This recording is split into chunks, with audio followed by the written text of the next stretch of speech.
Hallo meine Lieben, in dem heutigen Video möchte ich euch zeigen, wie ich den Rock von Danny genäht habe. Seid ihr neu auf meinem Kanal, könnt ihr mir gerne ein Abo hinterlassen.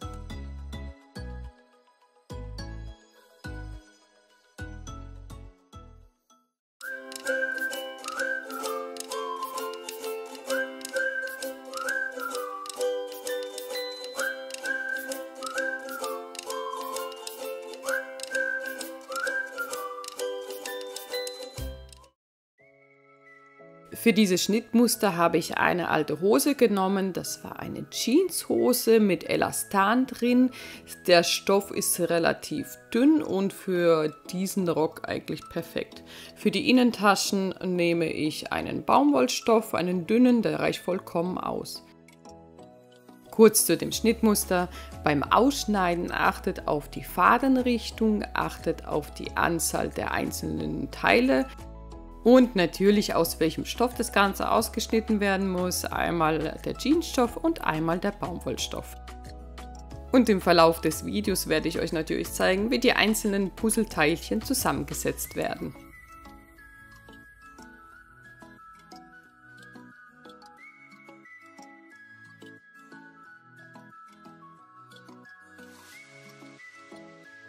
Als allererstes beginne ich mit den Innentaschen und dafür habe ich dieses kleine Teilchen genommen, das Pocket Facing, und habe die Rundung versäubert.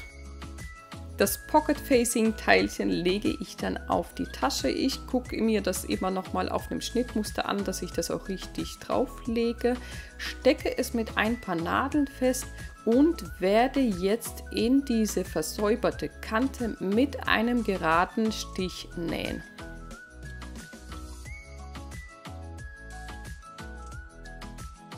Die Taschen sind soweit vorbereitet. Ich habe auch noch an den Außenkanten einen kleinen Fixierstich gemacht, dass mir das Ganze nicht aufklappt. Als nächstes brauche ich das Vorderteil, um die Tasche anzunähen.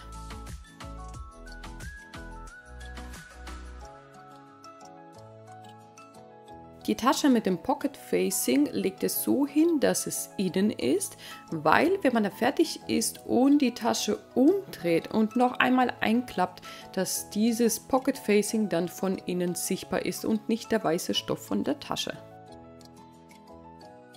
Die Tasche wird festgesteckt und mit 7 mm festgenäht. Die Taschen sind festgenäht und müssen auf die andere Seite gewendet werden. Ich versuche mit den Fingern die Kante auszuformen und mit dem Bügeleisen nochmal drüber zu gehen, was sich nicht so gut machen lässt, denn man könnte ja auch ein paar kleine Einschnitte in die Rundung machen, dass sich der Stoff besser umklappen lässt. Hier habe ich meinen Feder entdeckt und mache ein paar kleine Einschnitte in die Rundung rein.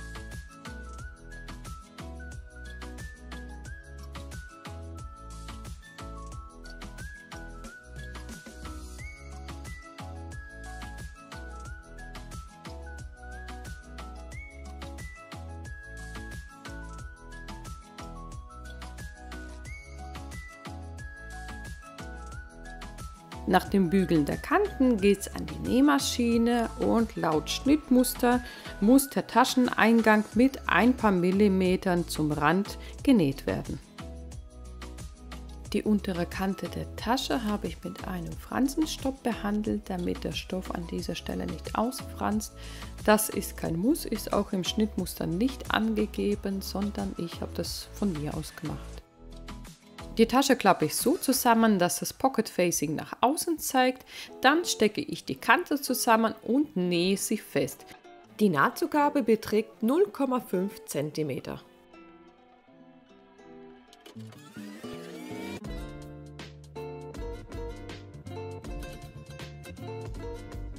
Die fertigen Taschen wende ich, forme die Ecke aus und die Kante aus. Und damit das Ganze noch ein Ticken besser aussieht, hole ich mein Bügeleisen und gehe noch einmal ordentlich drüber.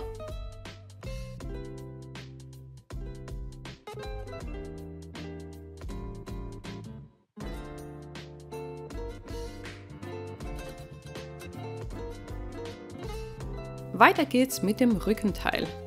Hier habe ich die 2 Rockrückenteile und die 2 passen. Hier ist es wichtig, dass die Passe mit der richtigen Seite an das untere Rockteil gesteckt wird. Auf beiden Schnittmustern sind Markierungen angegeben. Einmal die Mittellinie, dann die Pfeile, die aufeinandertreffen müssen, und auf der linken Seite seht ihr zwei Buchstaben wie C, die sind sowohl auf der Passe wie auch auf dem unteren Rockteil. Wenn ihr das so genau hinlegt, dann habt ihr das exakt richtig.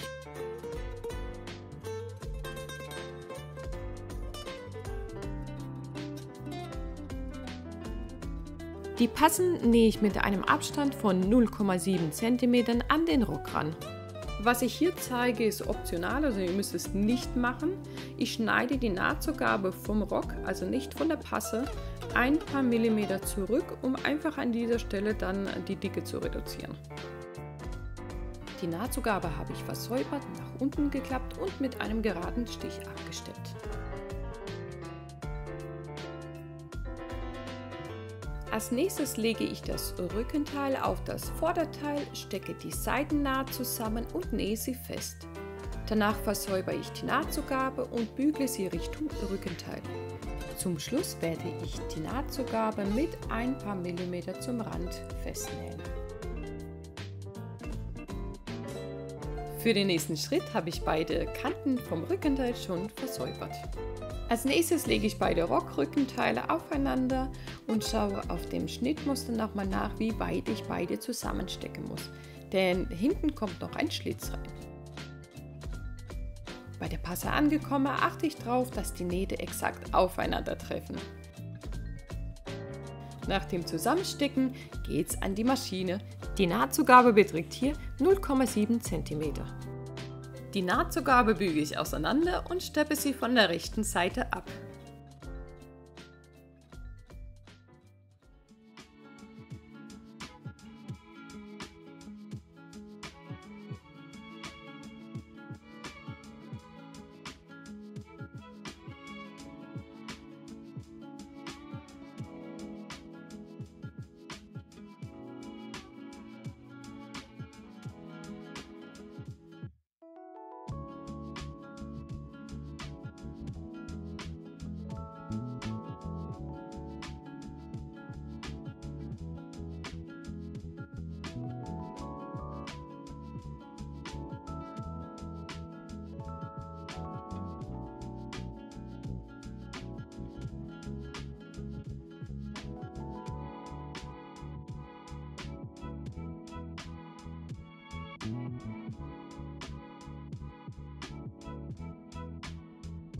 Weiter geht's mit den Aufsatztaschen. Als erstes nehme ich mir diese Rechtecke, das sind die Klappen von der Tasche, lege sie rechts auf rechts zusammen und stecke sie fest. Danach werden einmal die kurze, eine lange und eine kurze Seite zusammengenäht.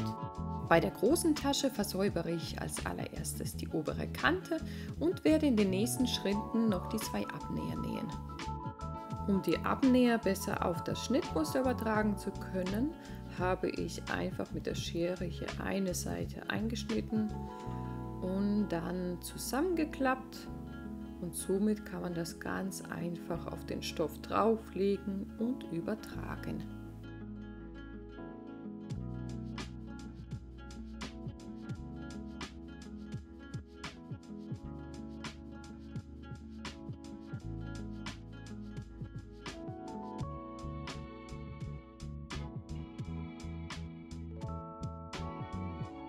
An dieser Stelle klappe ich den Stoff zusammen, fixiere mit einer Nadel und nähe dann an der Linie entlang.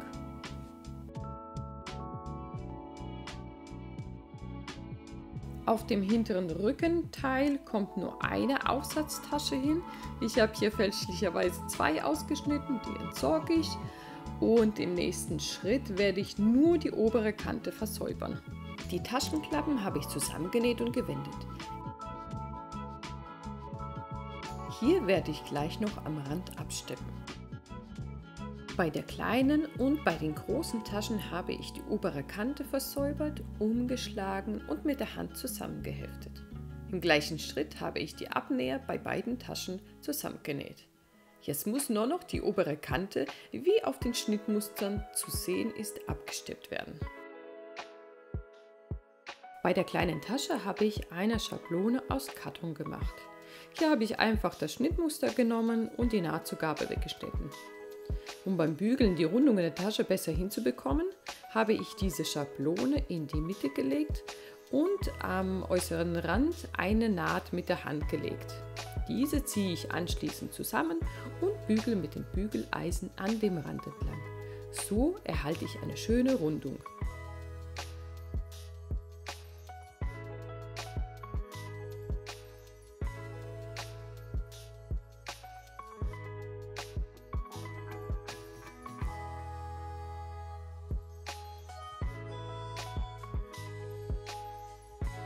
Den Rand fixiere ich mit ein paar Handstichen, damit mir später die Nahtzugabe beim Annähen an den Rock nicht aufklappt.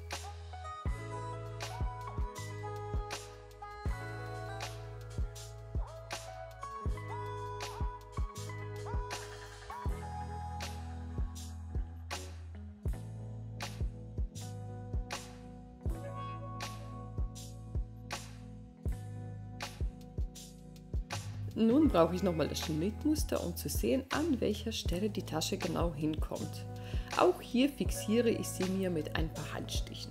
Das könnt ihr auch mit Nadeln machen. Ich habe die Erfahrung gemacht, dass mit Nadeln der Stoff beim Annähen doch leicht verrutschen kann.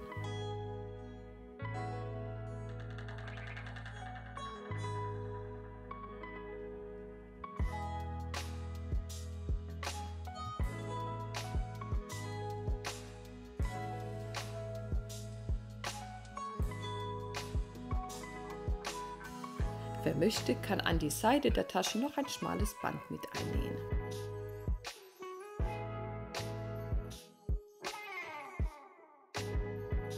Die erste Tasche von insgesamt 3 Taschen ist angenäht. Weiter geht's mit den Seitentaschen. Hier klappe ich die Nahtzugabe nach innen und fixiere sie mir mit ein paar Handstichen. Die Nahtzugabe der Abnäher schneide ich etwas zurück, weil ich gemerkt habe, dass es doch sehr dick wird an dieser Stelle.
Vorm Vernähen ist es ganz wichtig, den Rand der Taschen nochmal ordentlich zu bügeln.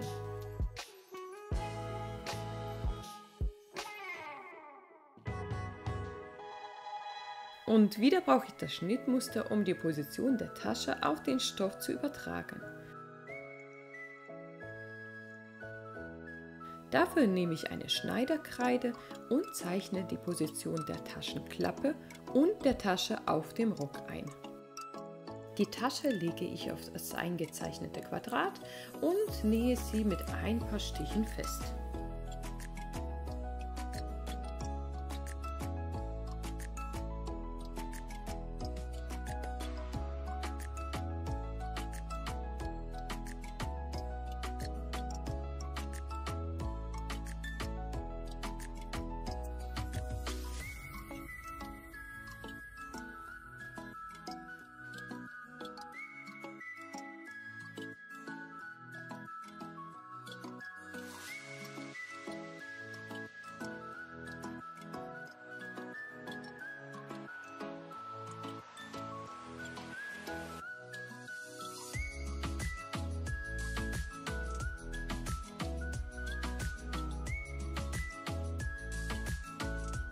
Nur ein paar Millimeter vom Rand entfernt nähe ich die Tasche fest.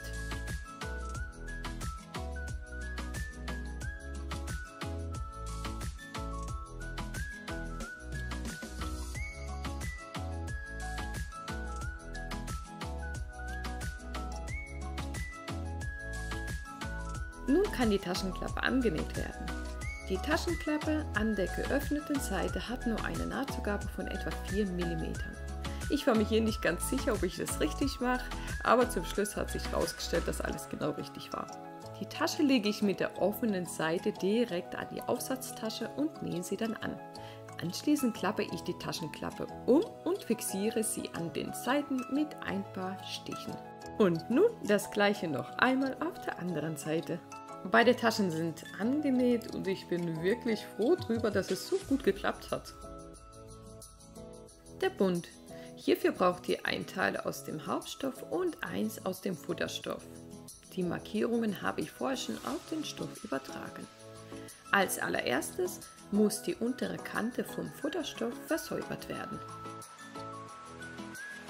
Den Futterstoff lege ich auf den Jeansstoff mit der rechten Seite drauf und stecke die obere Kante zusammen. Danach nähe ich die obere Kante mit einem Abstand von 7 mm zusammen. In der Rundung habe ich ein paar Einschnitte gemacht, damit sich der Stoff gleich besser umlegen lässt. Als allererstes bügele ich die Nahtzugabe Richtung Futterstoff und anschließend wird dann der Futterstoff auf den Jeansstoff geklappt und die Kante wird noch einmal mit dem Bügeleisen gebügelt.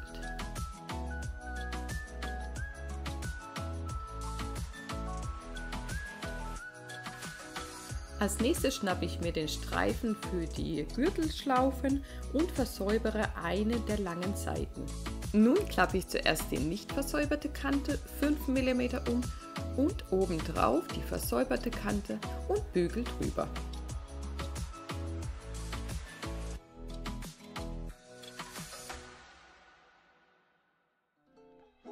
Mit der Hand fixiere ich die Nahtzugabe, so dass der Stoff nicht wieder aufklappt und lege mit der Maschine nah am Rand 2 Nähte. Wie im Schnittmuster angegeben ist, habe ich die Gürtelschlaufen zurechtgeschnitten. Nun lege ich die Gürtelschlaufen, wie auf dem Schnittmuster angegeben ist, an ihren Platz und fixiere sie mit ein paar Stichen.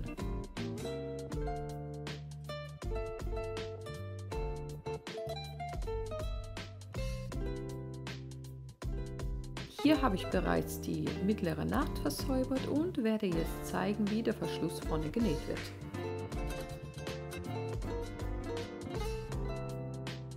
Laut Schnittmuster müssen auf der linken Seite 1,5 cm und auf der rechten Seite 0,7 cm umgeklappt werden.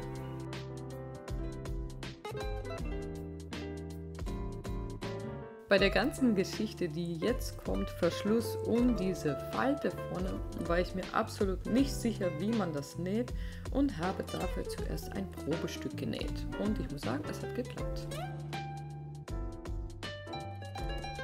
Jetzt ist es wichtig, dass ihr beim Nähen des Verschlusses die Seiten nicht verwechselt. Am besten legt ihr den Rock genauso vor euch hin wie ich. Ich beginne auf der linken Seite und zwar klappe ich hier 1,5 cm um und stecke diesen fest.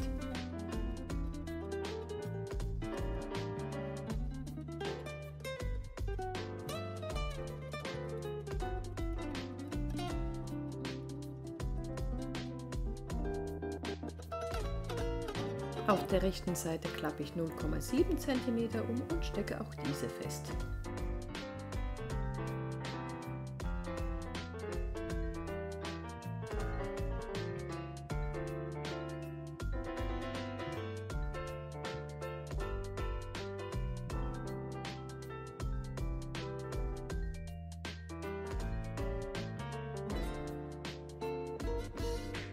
Als nächstes übertrage ich von dem Schnittmuster die Markierung für die Steppnaht am Schlitz.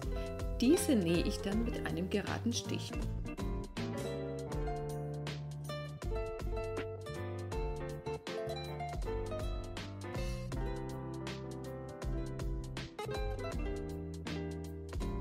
Auf der rechten Seite lege ich nur knapp am Rand eine Naht und so bleibt die Nahtzugabe fixiert. Jetzt stecke ich den Bund an den Rock. Hier ist darauf zu achten, dass an den Seiten der Bund 7 mm rausschaut. Später, wenn der Bund festgenäht ist, werde ich euch zeigen, wie ich die Seiten zusammennähe. Es kann so vorkommen, als wäre der Bund viel kürzer als der Rock. Hier müsst ihr den Bund etwas dehnen. Wenn ihr beim Zuschneiden des Bundes das Schnittmuster richtig auf den Stoff aufgelegt habt, also hier die Fadenlaufrichtung beachtet habt, dann sollte der Stoff gut dehnbar sein.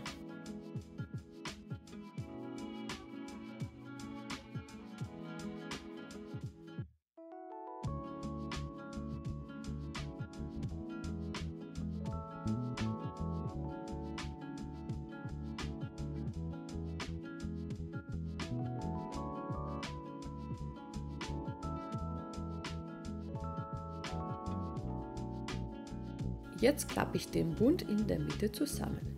Das heißt, den Futterstoff mit der rechten Seite auf den Jeansstoff.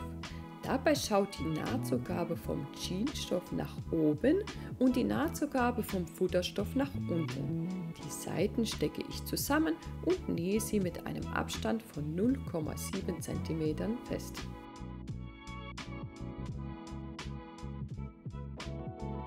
Die Nahtzugabe der Seiten und die Ecke schneide ich ein bisschen zurück, wende den Bund auf die rechte Seite, forme die Ecken aus, bügel mit dem Bügeleisen über alle Kanten und fixiere beide Stoffteile mit ein paar Handstichen, dass mir beim weiteren Nähen nichts verrutscht.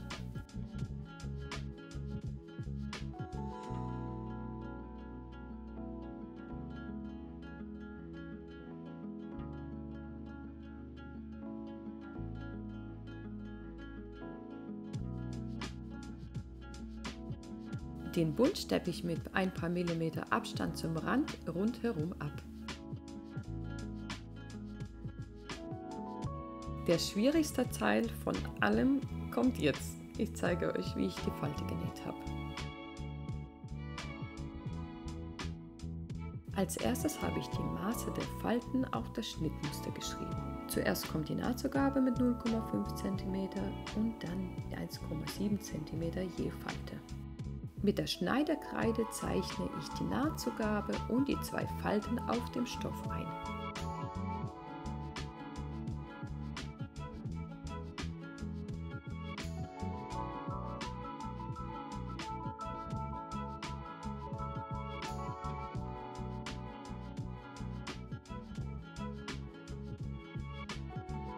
Als erstes klappe ich 3,9 cm vom Stoff ein. Das sind die zwei Falten plus die Nahtzugabe zusammen. Anschließend bügle ich die Kante der ersten Falte.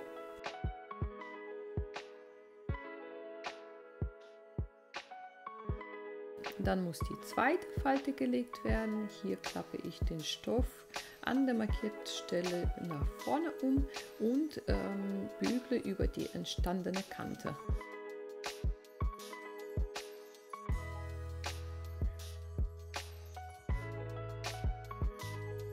Das gleiche mache ich dann auf der anderen Seite.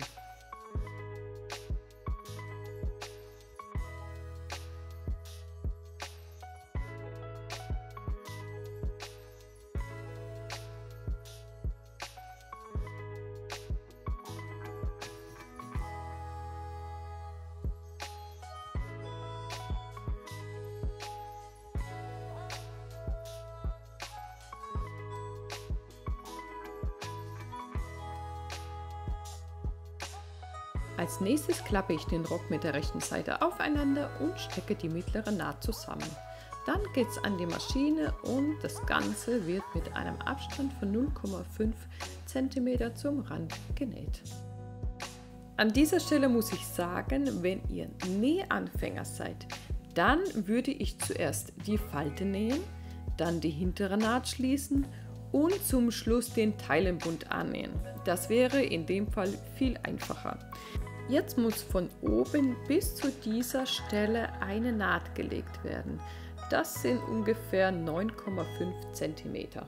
Beim Verschluss wird die linke Seite auf die rechte Seite geklappt. Damit ich den richtigen Abstand habe, messe ich mir den Druckknopf aus und das sind ungefähr 1 cm. Diese zeichne ich hier ein.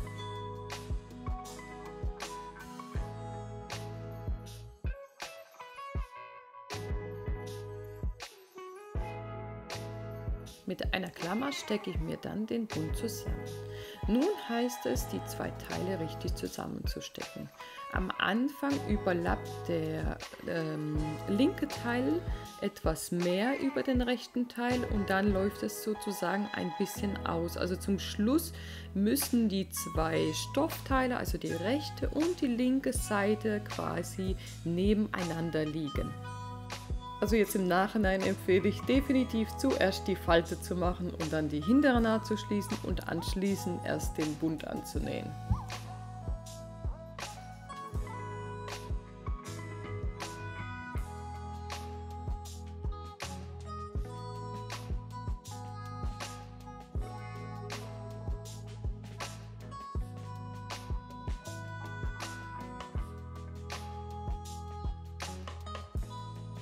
Wenn ihr das Ganze dann zusammengesteckt habt, dann muss von oben bis zu der markierten Stelle eine Naht gelegt werden. Die ist ganz knapp am Rand und zum Schluss noch einen schrägen Verriegelungsstich. Hier an dieser Stelle ist sogar für mich sehr schwer zu nähen, denn ich muss die ganze Zeit aufpassen, dass ich das Hinterteil nicht mit fest annähe. Und es ist alles so eng, man kriegt die Stoffe kaum auseinander.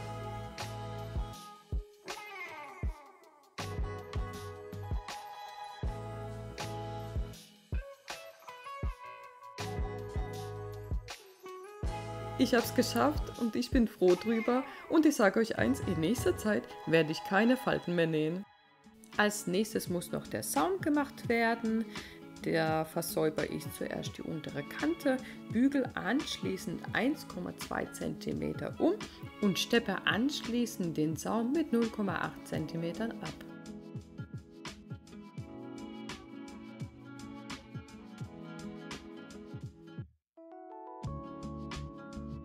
Geblieben sind noch die Gürtelschlaufen, die angenäht werden müssen. Die klappe ich einmal nach oben, stecke sie mir fest und nähe sie dann mit ein paar Stichen dran. Der Rock von meiner Puppe ist fertig. Was ich noch gemacht habe, waren einmal solche Diamanten, die habe ich angeklebt. Dann habe ich noch einen Druckknopf angebracht und hinten noch ein Label drauf genäht.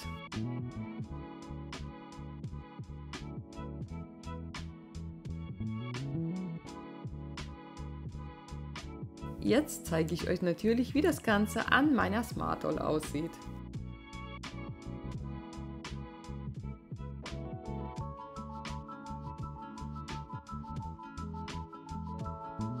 Jetzt fehlt nur noch ein passender Gürtel und wie man einen Puppengürtel macht, habe ich bereits in diesem Video gezeigt. Und hiermit ist wieder ein weiteres Video zu Ende. Ich hoffe, dem einen oder anderen wird dieses Video helfen, so einen Rock nachnähen zu können. Ihr könnt mich gerne auf Instagram verlinken. Ich gucke mir eure Werke sehr gerne an. In diesem Sinne verabschiede ich mich und wünsche euch viel Spaß beim Nachnähen.